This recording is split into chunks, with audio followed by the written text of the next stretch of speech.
ሰላም ጤና ይስጥልኝ። ከኢትዮጵያ ዜና አገልግሎት የህዳር 23 2018 ዓ.ም የዕለቱ ዋና ዋና ዜናዎች ይዘን ቀርበናል። በቅድሚያም አርዕስተ ዜናዎቹ።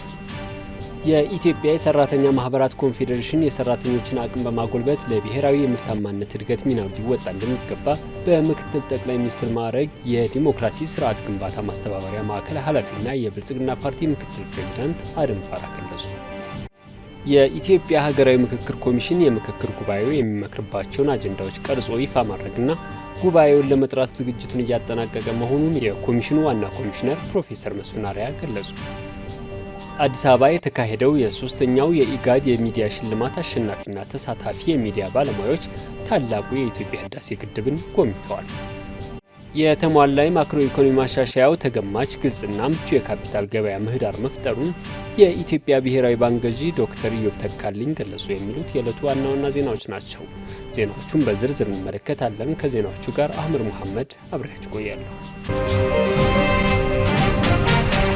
የኢትዮጵያ የሰራተኛ ማህበራት ኮንፌዴሬሽን የሰራተኞችን አቅም በማጎልበት ለብሔራዊ ምርታማነት እድገት ሚናውን ሊወጣ እንደሚገባ በምክትል ጠቅላይ ሚኒስትር ማዕረግ የዲሞክራሲ ስርዓት ግንባታ ማስተባበሪያ ማዕከል ኃላፊና የብልጽግና ፓርቲ ምክትል ፕሬዝዳንት አደም ፋራህ ገለጹ። የዓለም አቀፉ የሰራተኛ ማህበራት ኮንፌዴሬሽን ስብሰባ በአዲስ አበባ እየተካሄደ ነው። በምክትል ጠቅላይ ሚኒስትር ማዕረግ የዲሞክራሲ ስርዓት ግንባታ ማስተባበሪያ ማዕከል ኃላፊና የብልጽግና ፓርቲ ምክትል ፕሬዝዳንት አደም ፋራህ ዓለም አቀፍ ግጭቶች፣ የኢኮኖሚ መናጋት፣ የአየር ንብረት ለውጥና የቴክኖሎጂ መስተጓጎል በስራ አካባቢ ላይ ጫና እያሳደሩ ነው። በዚህ በተለዋዋጭ የዓለም ሁኔታ የትምህርትና ቴክኖሎጂ ተደራሽነትን በማስፋትና በአዳዲስ የኢንቨስትመንት ፍሰት የዜጎችን ስራ ዕድል ተጠቃሚነት ማሳደግ እንደሚያስፈልግ ገልጸዋል። በኢትዮጵያ ከሀገራዊ ለውጡ ወዲህ ለተቋማት ግንባታ የተሰጠው ትኩረት የዜጎችን ሁለንተናዊ ተጠቃሚነት በማሳደግ ውጤት እያስመዘገብ እንደሚገኝ አስረድተዋል። በተለይም የክህሎት ልማትን በማጠናከርና ምቹ የስራ ምህዳር በመፍጠር በርካታ ወጣቶችና ሴቶችን በማብቃት የስራ ዕድል ተጠቃሚ መሆናቸውን አብራርተዋል። የኢትዮጵያ የኢኮኖሚ እድገትና የስራ ስምሪት የሰራተኞችን መብት የሚያስጠብቅ ምቹ ምህዳር እንዲፈጠር ማስቻሉን አስረድተዋል። የኢትዮጵያ ሰራተኛ ማህበራት በመንግስት የሪፎርም ስራዎች ስኬት ወሳኝ አጋር ሆኖ መቀጠላቸውንም አንስተዋል። በቀጣይም ፈጠራን በማበረታታትና ብቁ የሰው ኃይል ግንባታን በማጠናከር የብሔራዊ የምርታማነት አቅም የማሳደግ ጉዞ ላይ አሻራቸውን ሊያሳርፉ እንደሚገባ አጽንኦት ሰጥተዋል። የኢትዮጵያ ሀገራዊ ምክክር ኮሚሽን የምክክር ጉባኤው የሚመክርባቸውን አጀንዳዎች ቀርጾ ይፋ ማድረግና ጉባኤውን ለመጥራት ዝግጅቱን እያጠናቀቀ መሆኑን የኮሚሽኑ ዋና ኮሚሽነር ፕሮፌሰር መስፍን አርአያ ገለጹ። ኮሚሽኑ ወደ ወሳኝ ምዕራፍ ለመሸጋገር መከናወን ያለባቸውን ወሳኝ ቀሪ ተግባራት እያከናወነ መሆኑን ተናግረዋል። የኢትዮጵያ ሀገራዊ ምክክር ኮሚሽን የኢትዮጵያ የሃይማኖት ተቋማትና የሲቪል ማህበረሰብ ድርጅቶች የላቀ ተሳትፎ ለሀገራዊ ምክክር ውጤታማነት በሚል መሪ ሀሳብ የምክክር መድረክ ተካሂዷል። የኢትዮጵያ ሀገራዊ ምክክር ኮሚሽን ዋና ኮሚሽነር ፕሮፌሰር መስፍን አርአያ በዚህ ወቅት ባስተላለፉት መልእክት ኮሚሽኑ ምክክሩ ሁሉን አሳታፊና አካታች ለማድረግ ለተሳታፊ ልየታ ሰፊ ትኩረት ሰጥቶ ሲሰራ ቆይቷል ብለዋል። የህብረተሰብ ክፍሎችን፣ የሃይማኖትና የሲቪል ማህበረሰብ ድርጅቶችን ጨምሮ በርካታ ተቋማትና ማህበራትን፣ ታዋቂ ሰዎችን፣ የፖለቲካ ፓርቲዎችን እንዲሁም መንግስትን በተወካዮቻቸው አማካኝነት ማካተትና ማሳተፍ መቻሉንም ገልጸዋል። በሀገር ውስጥ ብቻ ሳይወሰን የዳያስፖራ ወገኖችን በሂደቱ እንዲሳተፉ ጥረት መደረጉን አንስተዋል። ኮሚሽኑ አሁን ላይ ሀገራዊ የምክክር ጉባኤው የሚመክርባቸውን አጀንዳዎች ቀርጾ ይፋ የማድረግና ጉባኤውን ለመጥራት ጫፍ ላይ መድረሱን አስታውቀው ለዚህ ቅድመ ዝግጅትን እያደረገ እንደሚገኝ አመላክተዋል። ወደዚህ ወሳኝ ምዕራፍ ለመሸጋገር መከናወን ያለባቸው ወሳኝ ቀሪ ተግባራት አሉ ያሉት ዋና ኮሚሽነሩ የትግራይ ክልል ህዝብና የተለያዩ ባለድርሻ አካላት አጀንዳቸውን የሚሰጡበትና በምክክር ጉባኤው ላይ እንዲሳተፉ የማድረግ ቁልፍ ጉዳይ እንደሆነ ጠቅሰዋል።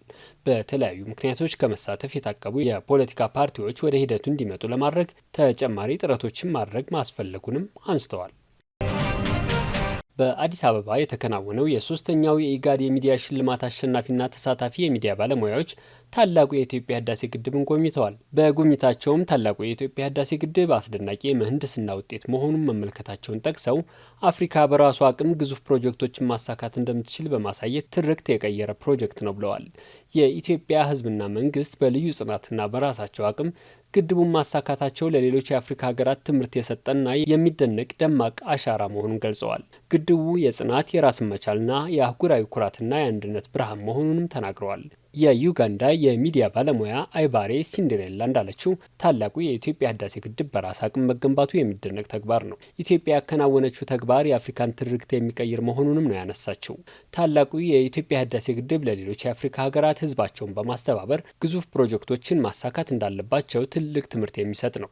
የኬንያ ብሮድካስቲንግ ኮርፖሬሽን ጋዜጠኛ አይሻ ሀምሲ በበኩሏ የኢትዮጵያ ህዝብና መንግስት ገንዘባቸውን፣ እውቀታቸውንና ጉልበታቸውን ሳይሰስቱ ለዓመታት በመትጋት እውን ያደረጉት ታላቁ የኢትዮጵያ ህዳሴ ግድብ አፍሪካ በራሱ አቅም ታላላቅ ፕሮጀክቶችን እንደምታሳካ ህያው ምስክር ነው ብላለች።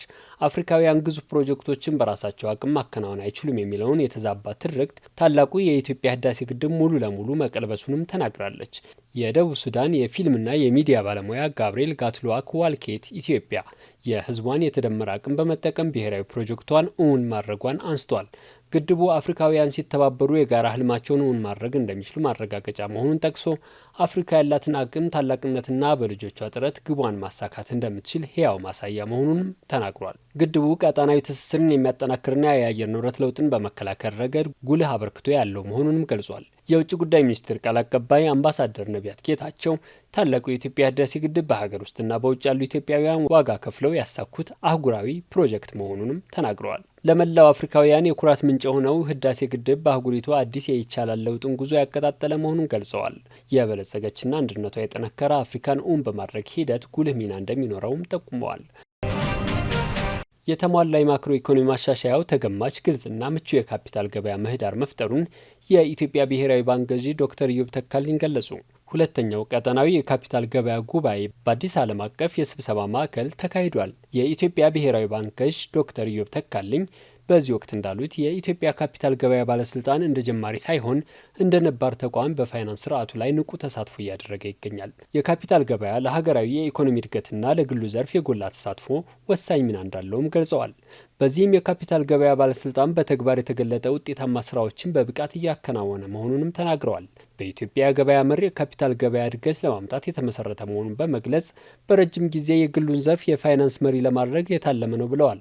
የኢትዮጵያ ካፒታል ገበያ ባለስልጣን የካፒታል ገበያ ብዝሃ የገበያ ስርዓትን ለማስፋት እየሰራ መሆኑን ጠቅሰው ይኸውም ለግሉ ዘርፍ ተሳትፎ እድገት አቀጣጣይ ነው ብለዋል። ኢትዮጵያ ቀዳሚ የኢንቨስትመንት መዳረሻ ሆናለች ያሉት ዶክተር ኢዮብ ሪፎርሙ ምቹ የገበያ ምህዳር በመፍጠር ለኢትዮጵያ ብልጽግና የጎላ አበርክቶ እንዳለው ገልጸዋል። የገንዘብ ሚኒስትር አህመድ ሺዴ በበኩላቸው የካፒታል ገበያ የኢትዮጵያ መጻኢ የፋይናንስ ስርዓት የሚያሳልጥ መሰረታዊ ጉዳይ ነው። ኢትዮጵያ አካታች የማክሮ ኢኮኖሚ ማሻሻያ በማድረግ በሁሉም ዘርፎች ተጨባጭ ውጤት እያስመዘገበች ትገኛለች ብለዋል። ማሻሻያው ወደ ተሟላ ትግበራ ከገባ ወዲህ ማክሮ ኢኮኖሚውን በማረጋጋት ሁሉን አቀፍ እድገት ማረጋገጥ በሚያስችል ሂደት ላይ መሆኑንም ገልጸዋል። የኢትዮጵያ ካፒታል ገበያ ባለስልጣን ዋና ዳይሬክተር ሀና ታህልቁ በበኩላቸው ባለስልጣኑ ህጋዊና ተቋማዊ ቅርጽ ይዞ በተቋቋመ በአጭር ጊዜ ውስጥ በርካታ ተግባራትን አከናውኗል ብለዋል። ባለፉት ጥቂት ዓመታት የኢትዮጵያን የፋይናንስ ስርዓት የሚያዘምኑ በርካታ እንቅስቃሴዎችን ማድረጉን ገልጸዋል። አድማጭ ተመልካቾቻችን ለዕለቱ ያዘጋጀናቸው ዘገባዎች እነዚህ መስሉ ነበር። መልካም ጊዜ